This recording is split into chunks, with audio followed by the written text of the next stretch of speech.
guys. Isa natin ang sibuyas, bawang, luya.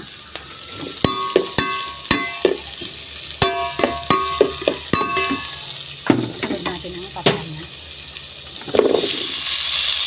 Ayan, amoy tinola na guys. Ang ating tinola.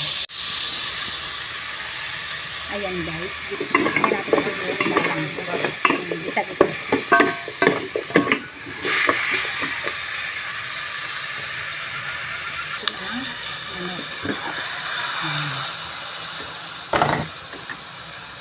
Haluin natin.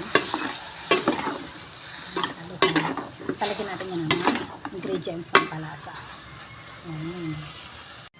Ayan guys, ilagyan na natin ng sabaw ang ating tinola. Ayan. Kuluan na ang ating tinola. Maya-maya yan ay paluto na. Ayos na ang ating. Ayan guys, luto na ang ating tinola. Sarap yung papaya. Sausaw sa toyo at kalamansi. Tapos may sili na ang hangang ang sausawan. Ay, ayaw sa malamig na panahon. Ayan, kulo ang kuluan. Luto na yan guys. Pwede na tayong kumain. Tinola.